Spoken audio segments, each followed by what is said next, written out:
It has been a long time since I ordered the stuff to water cool this, but I'm finally getting around to it. So, for those of us who have forgotten, which I think is basically everyone, I found an EK Vector Velocity Squared something or another for 20 bucks, a new inbox on eBay. I got some tube, some radiators with fittings that were too small, so I get to clean that up today as well. Woo! Some new fittings that actually fit. And a computer and some fans in here. So the first thing I get to do is take stuff apart. Woo! Don't know what the best way to show you this is, so actually no. I'm gonna do it LTT style. Okay, so I just gotta reach on in here. Get this unplugged. Come on there. Who's a good kid? There we go. And now let's get my GPU out.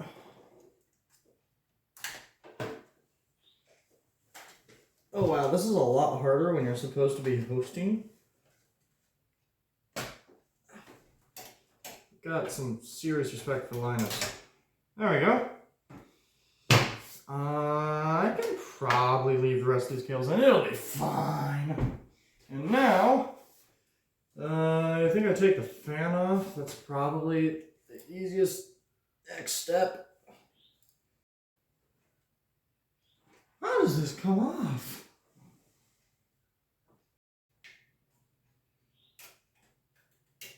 Oh! Using something to pry it off makes that a lot easier. Now I have to unplug this thing. Guess that's one thing I had to figure out later, wiring the fans. Probably just gonna set them to some random header, set a CPU temp. It'll be fine. And now, I get to take this thing off. Okay, there we go. Got that beautiful, amazing, I don't even know what it's called, cooler off. And now, let's pull out the water block.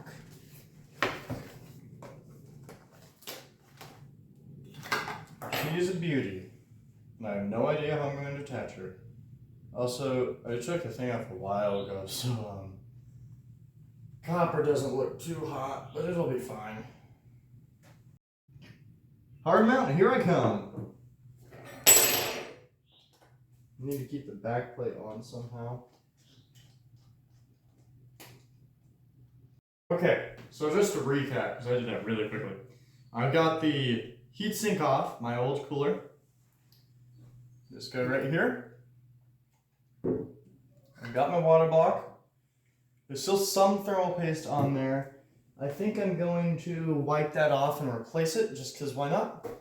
And there's some mounting stuff in here, but I don't really know how it works, and where's the fun in that? So I'm just gonna hard mount it. Woo! There's my beautiful Ryzen 5 3600. You know, they're just famed for running super hot and needing liquid cooling. So just so anyone here who wasn't completely clear on this knows, there is no point whatsoever to doing this other than it's fun. I do not need to liquid cool this computer, it's perfectly happy. The one thing was when I was trying to run a 4.2 gigahertz all-core overclock at like 1.41 volts, it got unhappy, believe it or not. But that's it. Okay, that is way more thermal paste than I need. But I figured I'd put a good bit on because if I mess up the hard mount, I'm gonna do, because actually let me just walk back a little bit. So got the thermal paste on there, but a hard mount, for anyone who doesn't know, is basically where you just take screws and screw it on. You don't have any springs, any washers, anything to help cushion and give you some insurance. So basically, this is stupid, what I'm doing. But if done right, it works just as well. And in this case, I don't need to find new screws, so I can be lazy. But I put some more thermal paste on there because that way if it's a little bit further off, hopefully it'll mostly fill the holes. And if there's extra, the extra will just bleed out anyway. So theoretically, I should be able to just screw this on, turn on the computer, see what my temps are. If they're just right, I'm good. If they're not high enough, Well, if they're too high, then, well, you know, you need to tighten it. And when my motherboard starts bending, I tighten it too tight. But you can break your computer doing this, so I highly recommend not doing this. This isn't even, I'm an expert and know what I'm doing, because I'm not. This is just I'm too lazy to find screws. Also, I have no idea how I'm screwing this thing on.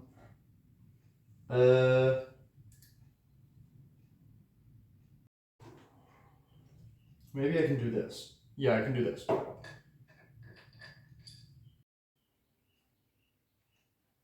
So I'm just trying to get one screw kind of started here a tiny bit, not putting any actual pressure on it. Then I'm going to go for the screw down here. And I'm shifting it around because there's some play in it because of how the screws are kind of set up in these little holes. It's like a diagonal cutout. Okay, it's held in place. It's not tightened down, but it's held in place. So before we continue, I want to give you guys a little bit of an explanation of why people might do a hard mount other than laziness and when this is usually used. So hard mounts are convenient in the sense that you don't need custom built hardware for the exact Z height. And oftentimes, if you're doing a direct die cooler or something where you're delidding your CPU, taking off the IHS, which is that little metal plate on top, and just putting it directly on the silicon die, people usually do a hard mount because it just makes more sense. You don't have to worry about finding the perfect hardware. You don't have to have a factory make that exact part. You just find a screw that's long enough and get the job done.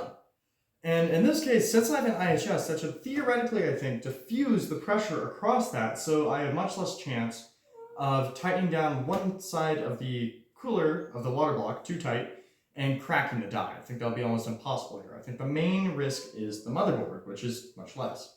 That being said, I'm still going to go with the conventional wisdom on a hard mount where I tighten the diagonal pattern, so like this screw, this screw, this screw, this screw, just doing half a turn, maybe a turn, until I get it to where I think it's pretty solid. So I'm going to start doing that. I'm going to start with this one. We'll do part turn, part turn, part turn, part turn, part turn, part turn, part turn, part turn. I think I did a bit too tight. It looks like my back plate's bowing a little bit. So I'm going to back off of it.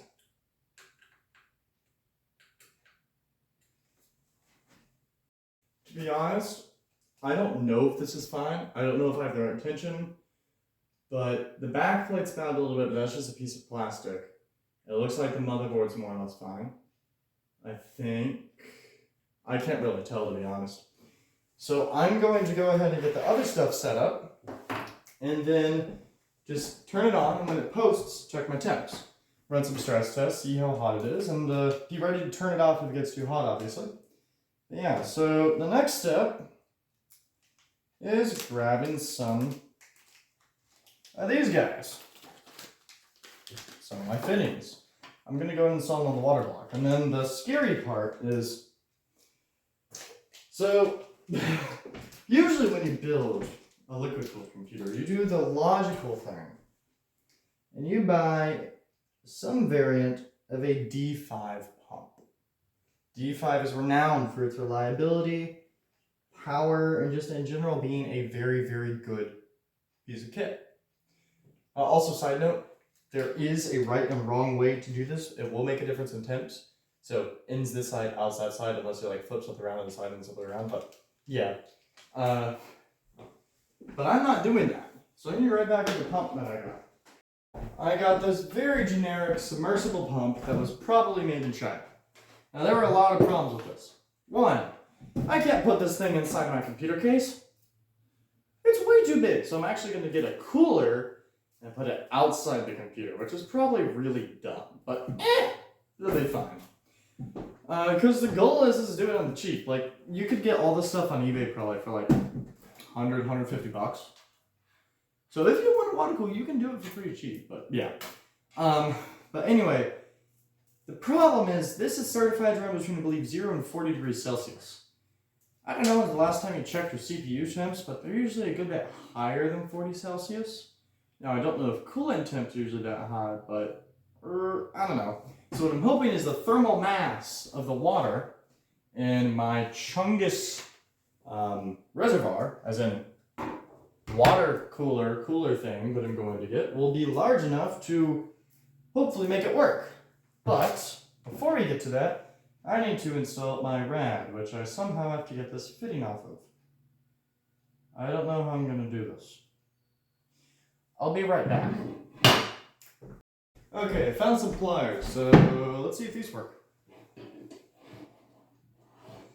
Hey! Believe it or not, pliers are good at grabbing things. And there we go! Now, I'm going to throw this thing away. Okay, well I threw the fitting away, but I'm actually too lazy to clean out the radiator, so I'm not doing that. But the next step is to take the fan out of the top, because I'm going to go for a top mount.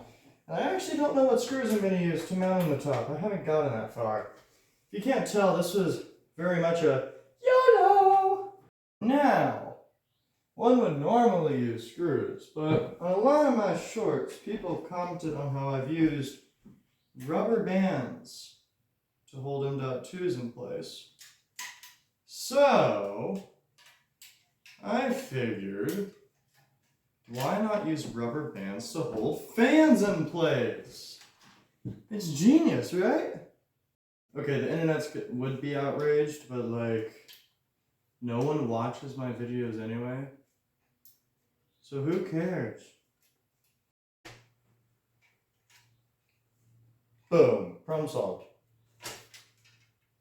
Do I have enough tubing for this? Let's see.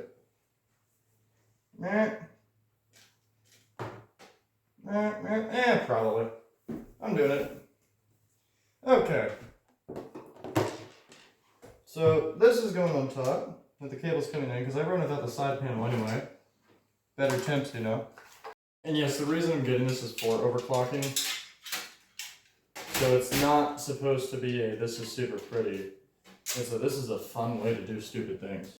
Okay, sick! This is actually working pretty well. I can't wait to see everyone's comments. Why would anyone think this was a good idea? This is horrible. What have you done to this computer? It's gonna drip into your motherboards. You did something wrong. It's gonna die. It's gonna explode. It's gonna. Hey, this is a Ryzen 5 3600 and an RX 580. This computer's on its last legs already. I'm just sending out with a bang. If it dies, it dies. I'd rather it didn't.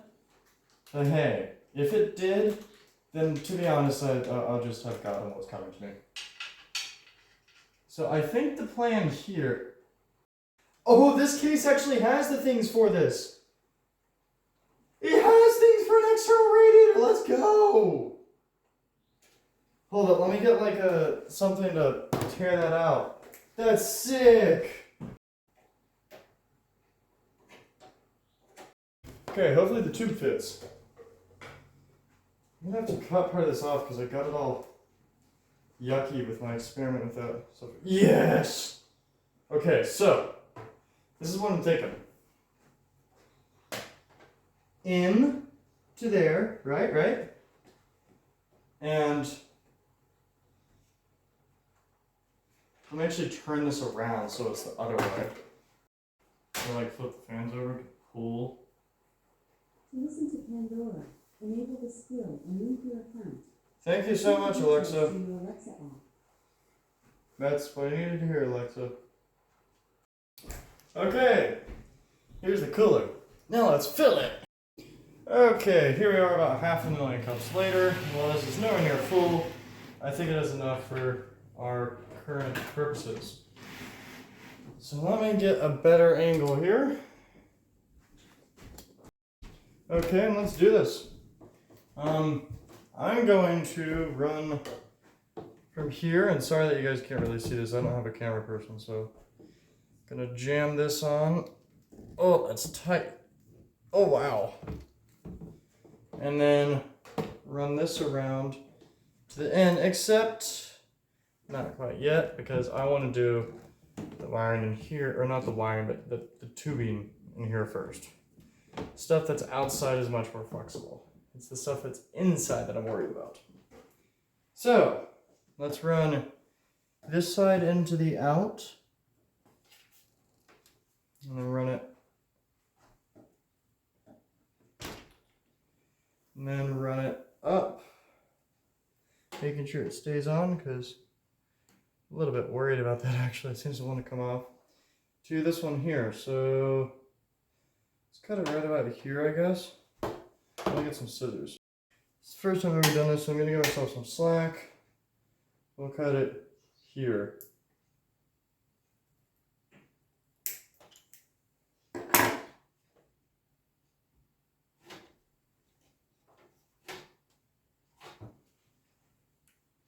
Oh yeah, is that beautiful or what? So worried this is gonna leak. Okay, zip ties.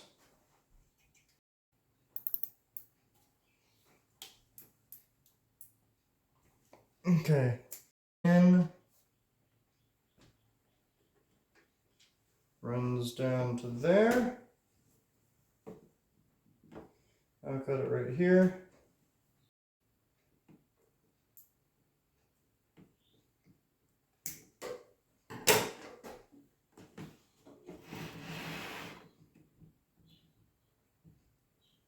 It's a good thing I can move this pump around because I didn't quite cut it the right length.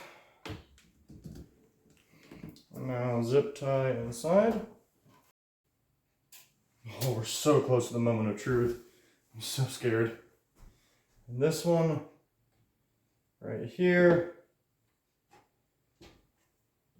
Nice, makes it all the way down to the water, so hopefully it won't make that much of a mess. Ooh! This is a surprisingly strong pump. I'm worried about this.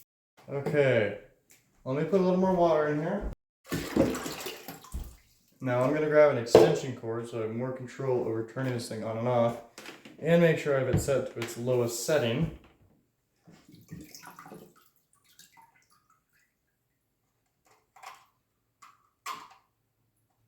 There we go. Okay, so when you do this, you should really use paper towels. So if something goes wrong, it doesn't make a mess. But I'm putting this on the YouTubes and people like drama, so YOLO.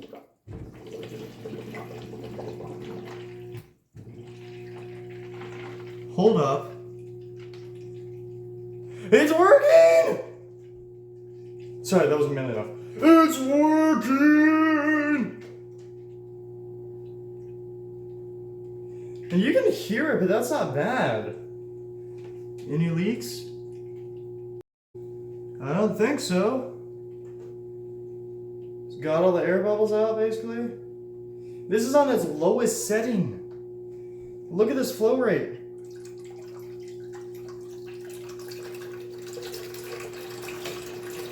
That's on its lowest setting.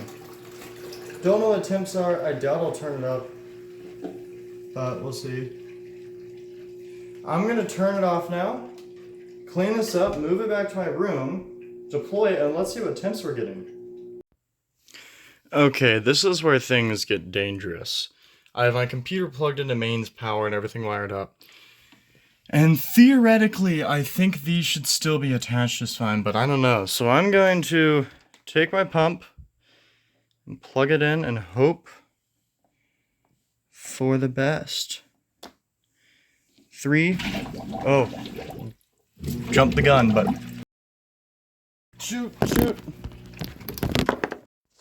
Sorry, I couldn't show you guys that. I had to move quickly, but I had a big leak. There is a lot of water in this computer. Now what do? Okay. New plan.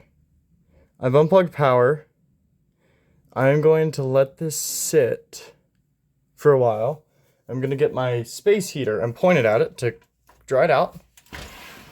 And then I'm going to take the tubes and I'm going to get the tubes reattached and yeah, but okay, I'm not going to be able to film this part of it because this is going to be a little bit complicated. Okay, so I found the problem. One of the fittings on my CPU block, I believe the one on the left had come unscrewed when I was transporting it.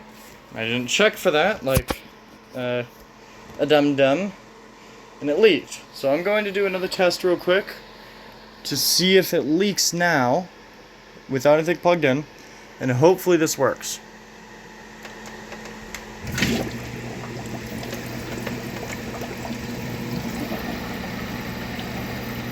Okay, we seem to be in good shape. So I'm going to turn this off and let it sit for probably overnight while I let this heater get all that stuff evaporated. And then I'll check to make sure there doesn't feel like there's any water in there, and then try powering it on. But yeah, that's fun. Okay, this video just keeps on getting weirder. So we used the space heater, and now like, ow, my graphics card and the chipset and all that is like hot, like painfully hot. So hopefully I didn't like burn it. This poor computer got really wet and I was really hot.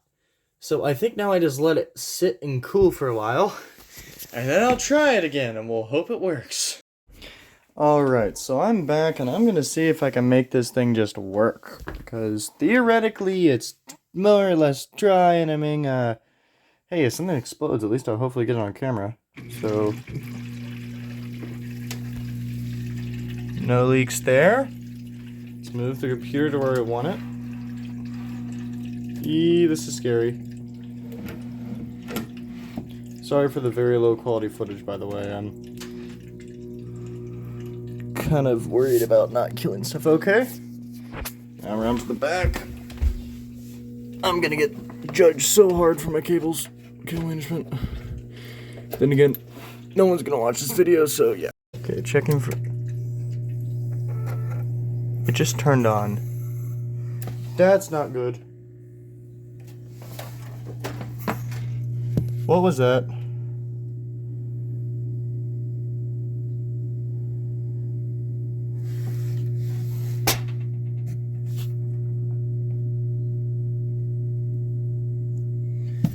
Okay, I'm gonna try this again, but I'm a little bit worried I killed my computer.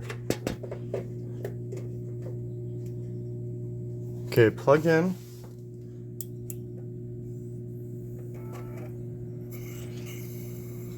Hey? No way. No way. No way. No way. Come on. Come on. Hey! It works! No way!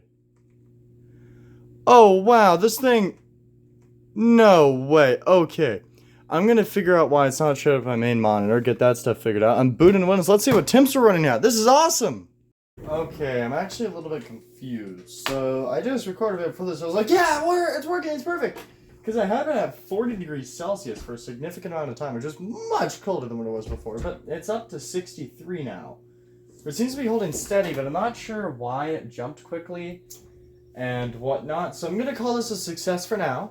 It seems to be working, but stay tuned for my overclocking video on this, where I'm going to really be able to find out what it is, because I'm going to lock the clocks at that highest point and see if it stays there, unless it's thermal throttling, in which case, you know, we'll get pulled back.